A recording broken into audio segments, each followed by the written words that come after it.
Joshua chapter 3 is another chapter just detailing the journey of the Israelites. And this journey is going to take them to the Jordan River and eventually on to conquering Jericho.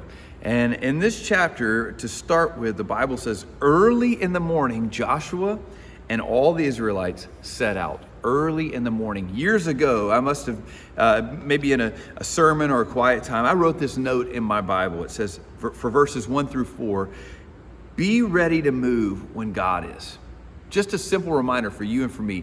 Anytime in our life that God is on the move, we should be ready to move, right? When he's got plans for us, let's be ready to go. If it's no matter what time of day, week, year it is, no matter what's going on, just trust and say, God, I'm following you. And so in this instance, God is moving and he's using Joshua, and Joshua is telling all of his officers, his leadership to spread this news around all the camps that as the Ark of the Covenant and the priests passed you by on this journey, you were to fall in line behind them. And you are to continue on in this journey because you don't know where you're going. So this is how you will know, by following them. And as we get on into the chapter, we see they come to the Jordan River and an obstacle literally of water yet again for the Israelites. And how will they cross over? We know in the past that God has literally made a way. He's parted the sea for them to cross over.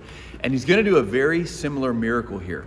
The Bible says that when the priests that were carrying the Ark of the Covenant, when they touched the edge of the water, the Bible says the water stopped and it gathered in a large heap and was probably about 20 miles away from where they were is where the water would stop.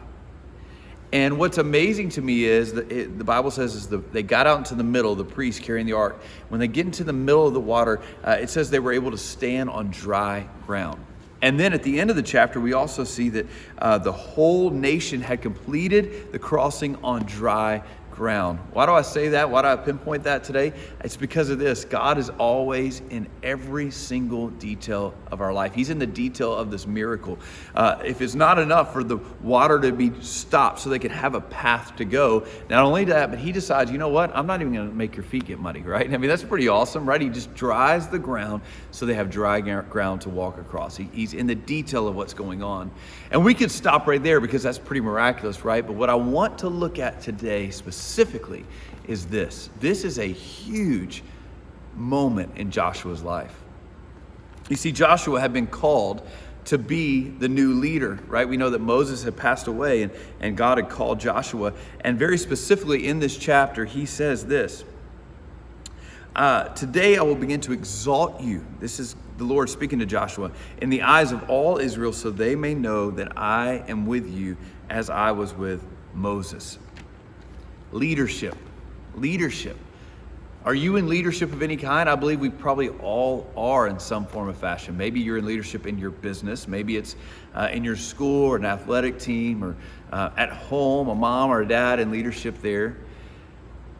When I was younger, one of my mentors talked to me about leadership, and he said that the key to a good leader is his followership, right? It's not necessarily all the plans you have and the greatest strategies and all this, but it's how do the people follow you? That's how you can tell a great leader. Do the people really follow you? And what an incredible moment in Joshua's life of just reaffirming the fact that God has called me, and now he's going to show the people that he is on my side so that they will trust me and they will follow me.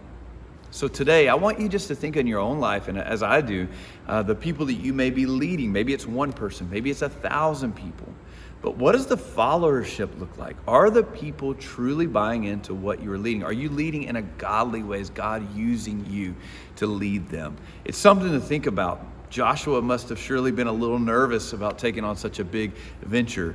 But when we know God has called us to it, and we know that he has a plan for us, and we can trust him, is when we need to jump in and be a leader and let people see God working through you and through me. And so I hope that encouraged you today, just to be a leader. And also, as we've already read, just to remember God's in the details of your miracles today.